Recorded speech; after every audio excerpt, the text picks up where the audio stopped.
A federal review sparked by environmental advocates says Florida is not protecting its waterways or its residents. One of those advocates, the Matanzas Riverkeeper, here on our First Coast.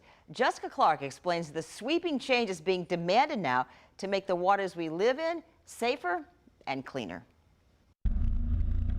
Florida's waterways. We play on them, eat from them, make a living off of them. Someone's in charge of protecting them, right? Enter Matanzas Riverkeeper Jen Lomberg of St. Augustine. I currently serve as the chair of Waterkeepers Florida. Waterways Florida and the Environmental Defense Alliance noticed the state was not doing adequate testing of waterways to see what pollutants are in them. The state agencies don't have enough resources and manpower to do all the testing that they need to. So her groups took the issue to the Federal Environmental Protection Agency, and the EPA just weeks ago said, yes, Florida is not complying with the Clean Water Act right now. More specifically, the feds found Florida has 37 pollutants that they are supposed to be regulating that they just simply don't have water quality standards for, and there are 40 more pollutants that there are standards on the books for, but they were adopted about 30 years ago, so they're severely out of date. So that means, basically what it means is that there's a lot of stuff in our waterways that has the potential to hurt you that just isn't being regulated by the state.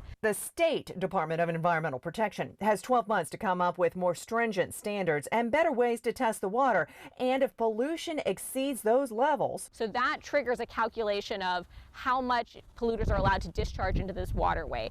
So now that the feds are cracking down on Florida's DEP when it comes to water quality testing, how is the DEP going to do more of that when the original reason they couldn't do it is because of a lack of resources? There needs to be additional resources allocated to DEP, so more funding, more staff to carry out the programs that they're already responsible for managing, and DEP needs to stop taking on additional responsibilities for things that they don't have the bandwidth to manage. And Lomberg will be watching. In St. Augustine, Jessica Clark, First Coast News on your side.